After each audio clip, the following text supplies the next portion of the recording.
But speaking of annoying, one of my favorite parts of the show these days, my guilty pleasure, was up next.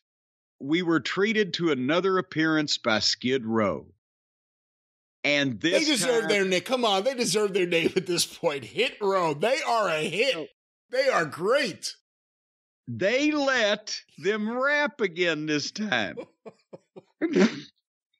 And they've all three of them got microphones.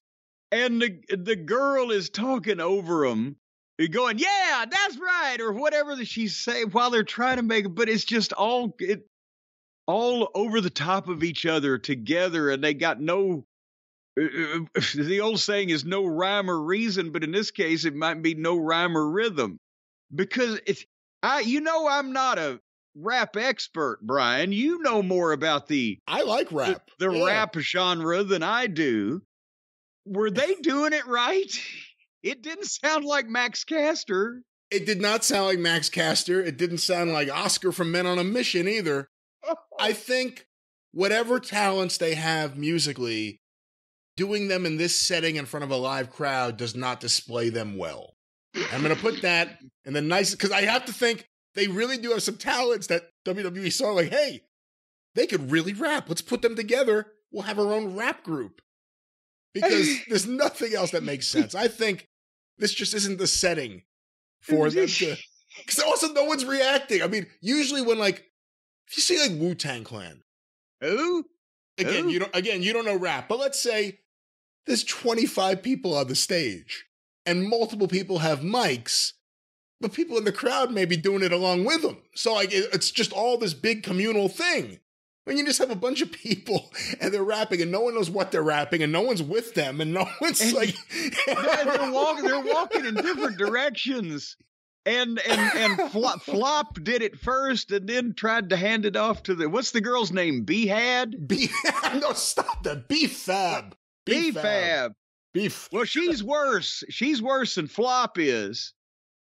And it like you said, the people are just staring like, what in the fuck is going on here? And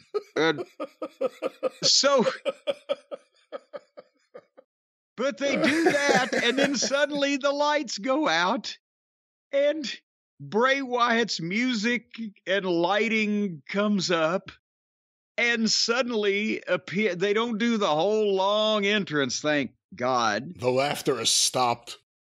But the day the laughter stopped, suddenly Bray Wyatt and Captain Howdy are on the apron of the ring on opposite sides of the ring, and what was Flop and Adonis and Behave, Befab, they're all surrounded. Beehive. There you go, Beehive. I can remember that one. And basically,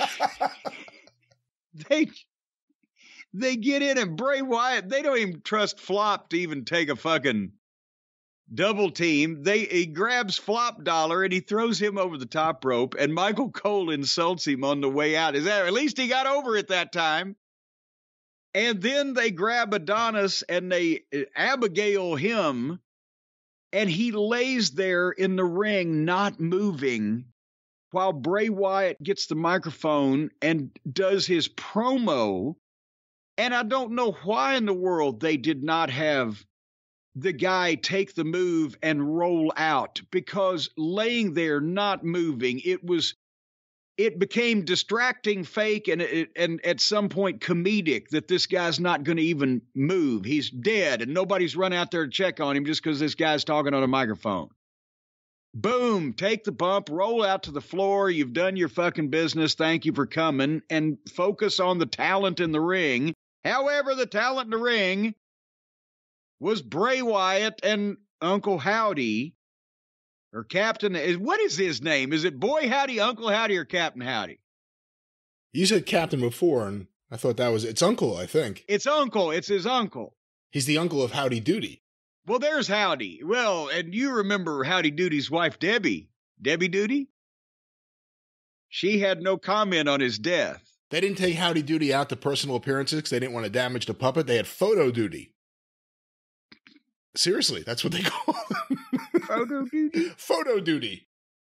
Okay, well, anyway, speaking of the duty in the ring, Bray Wyatt tells Brock Lesnar and Bobby Lashley that if the lights go out, they should run. And I'm like, oh, God, we all need to run if he's going to work with either one of those two.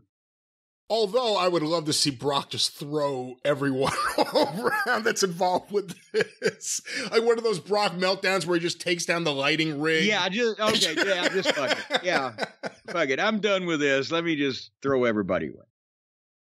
But so that was that. The lights went out and they went to the break.